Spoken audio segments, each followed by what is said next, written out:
Even the Pythagoreans, that believed in the divine perfection of mathematics, came to realize that their set of notes from the progression of the fifth was not perfect. The last five elements of the progression of the fifth rendered the notes of the black keys. Now we have 12 notes spread in the octave with Pythagorean perfection. All five new notes had the same interval of 2187 over 2048 to the preceding one, and that is the chromatic semitone. The interval to the next is one that we already know as the diatonic semitone of 256 over 243.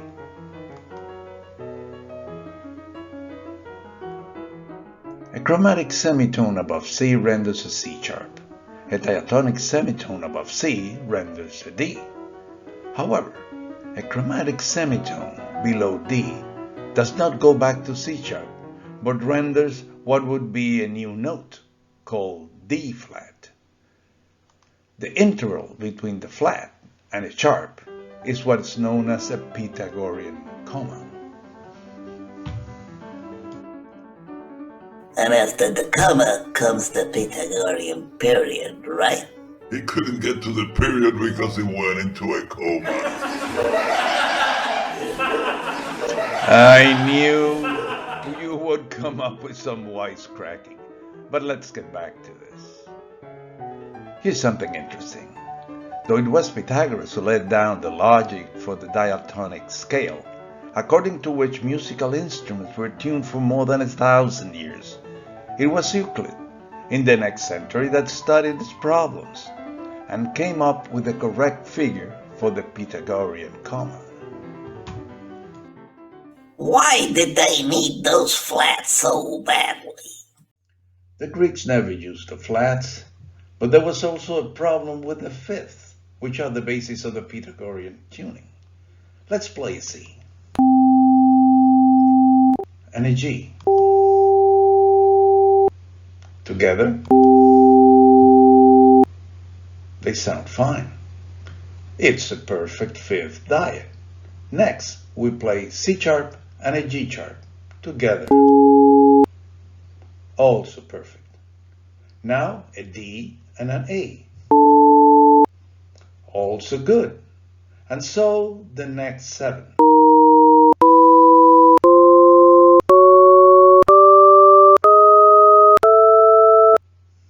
But that fifth should have been 1.5 like all the fifths, but it's short. By how much? A Pythagorean comma. When played together, the beating of the third harmonic of A sharp with the second of F sounds like howling.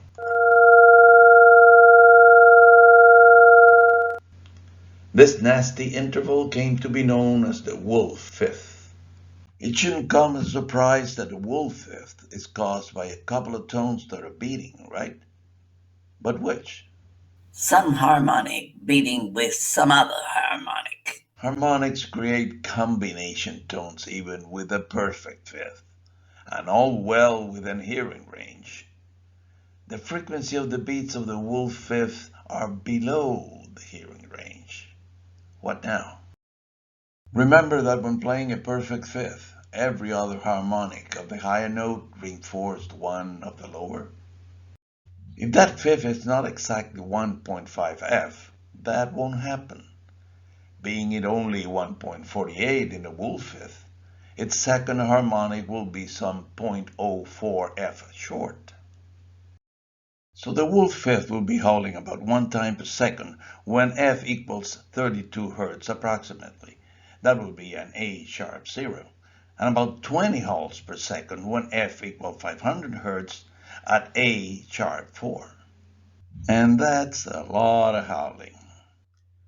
It was not just the fifth, P5 in the chart. The rest of the intervals were also in trouble. The Pythagorean comma was all over. In the thirds, the seconds, the fourth, sevenths, and the sixths.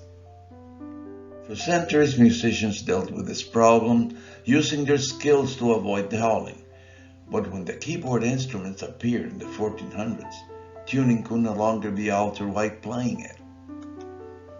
Since then, and up to the 19th century, about 100 alternatives to the Pythagorean tuning were developed to cope with this. They were called temperaments. During the Renaissance, the mean tone temperament came into use. It slightly compromised the fifth in order to improve the thirds. The Baroque period welcomed the well-tempered, which meant some sort of irregular temperament in which the tempered fifth had different sizes, but no key had unacceptably impure intervals. But by the end of the 18th century, the Industrial Revolution and its need for standardization, among other things, brought the 12-tone equal temperament as a winner. Though the notion that Johann Sebastian Bach composed his well-tempered clavier to promote the 12-tone equal temperament has been challenged by recent scholars, it might still have played some role. No one knows for certain how his clavier was tuned. Whatever his intentions might have been, this monumental work, consisting of preludes and fugues written in all 24 major and minor keys, played well in any modern tempered clavier. All the background music of this video comes from the well-tempered clavier, now playing Prelude No. 1 in C major.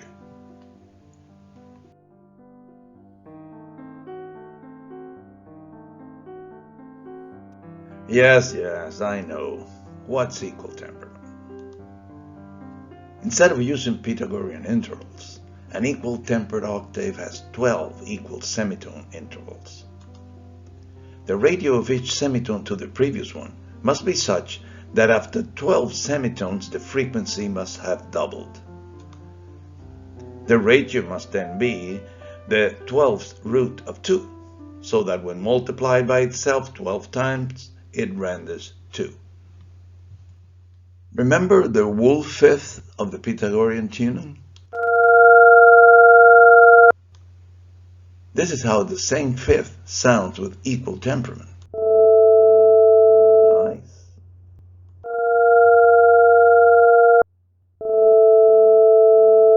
Again.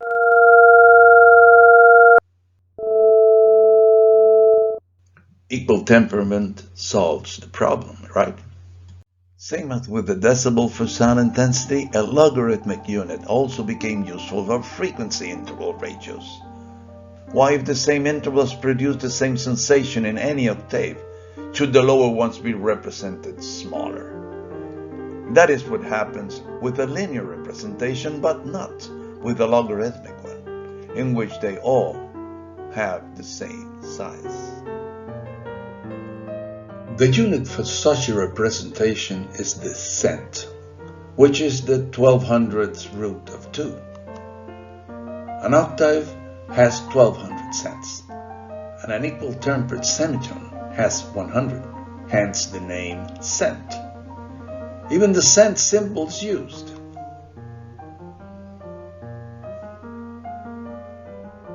The diatonic of Pythagorean semitone is 256 over 243, which approximately equals 90 cents.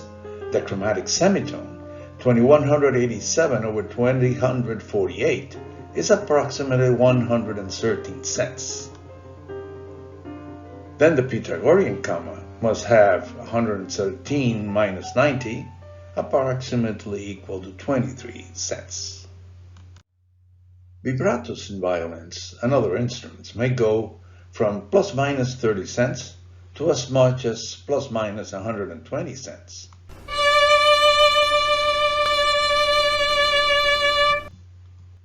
The average adult can perceive intervals of 25 cents, while highly trained ears have been reported to detect variations as small as 5 cents.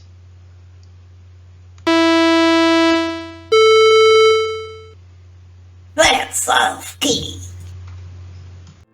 Adults with amnesia, however, have trouble recognizing differences of less than 100 cents, and sometimes have trouble with these or larger intervals. For me, there are two kinds of music: the national anthem and the rest. Wow.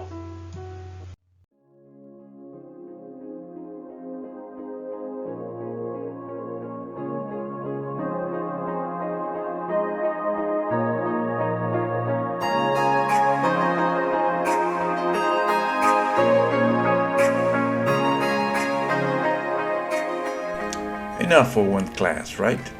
There's still another class about music. We'll be covering consonants, dissonance, perfect diets, major, minor chords, and how those make us feel. Subscribe to the channel.